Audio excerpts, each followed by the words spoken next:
Today we are testing Kamaitachi no Yoru, Rine Seisei. Fan translation by Project Kamai. And this game is made by Spike, who most famously have done many mystery visual novel games for the past 30 years. They made 428. The game is called 428 on the Wii. That made $1 billion in Japan, but never got localized until they released it on Steam many years later. Let's try this. Night of the Kamaitachi Rebirth. Somewhere in Hokkaido. After getting the hang of snow plowing, I finally made it to the bottom of the slope and stopped for a much needed breather. Mari, meanwhile, whooshed effortlessly to a stop in front of me. Her fancy footwork kicked up a tidal wave of white powder. My goggles were now covered with snow. I couldn't see a damn thing.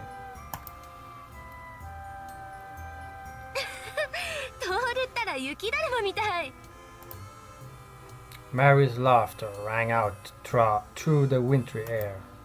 I peeled off my now useless goggles and began brushing the snow from my jacket.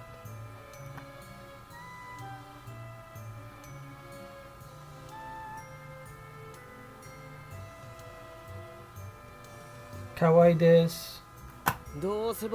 Yep, that's me, better at rolling downhill than skiing.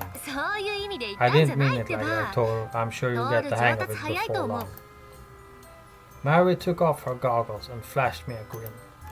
Man, that smile, I hadn't seen those pearly whites for a few hours now, but they were like the sun peeking out from behind the clouds. I couldn't help staring at her for a while. Mary's long black hair contrasted beautifully against her pure white ski suit. She'd been the center of everyone's attention as she glided down even the toughest of slopes with practiced ease.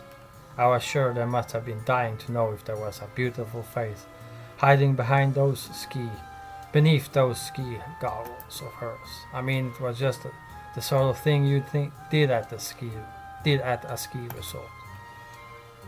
If that were true, I thought. If that were true, then I doubted anyone had been left disappointed by the big reveal. Mary had practically grown up in the snow country, so even though I'd been discouraged before by how much better she was at this stuff than me, I now felt only pride. Not only did I know what her face looked like under those goggles, but I could also attest to what gorgeous curves awaited under that bulky ski suit of hers. Just one more run, please. That was more than a touch of exhaustion in my voice. After a long day spent earning my stripes on the slopes, I could barely stand upright. Mary clasped her hands out in front of her, begging me.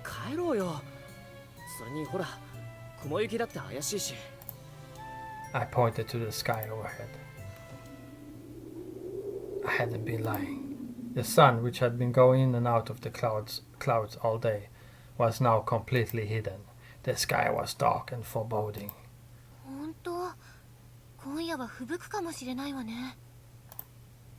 Mary frowned.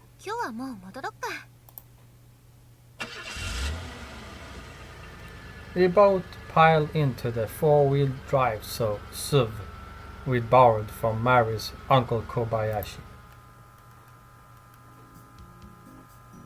Mary and I had met at college that April, but it was only this past fall, through a combination of bravery and sheer bullheadedness, that I was able to convince her to go on a few dates with me. No matter how much I pressed, however, I could never get a clear sense of how much she felt about me. It quickly started to feel like a one-sided relationship. So when Mary suddenly asked if I wanted to go on an overnight ski trip with her, you could have knocked me over with a feather. She told me her uncle, Hiro Kobayashi, ran a ski lodge out in Shinshu. It was a bit far from the slopes, however, and that slight inconvenience meant that there were never many guests, even though during the high season.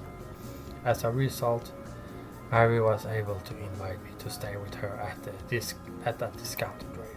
I said yes, of course, and yesterday, December 21st, we arrived in Shinshu. By the time we got back to the lodge, the sun had already set and it was starting to snow. Okay, I gotta cut the stream here because now Doom Resurrection patch for the Sega 32X was released, so I gotta go try that one because that is an awesome project. You know, it makes Doom on the Sega 32X blow all other ports out of the ocean, so you should try that one out. Bye bye, see you in the next video, peace out.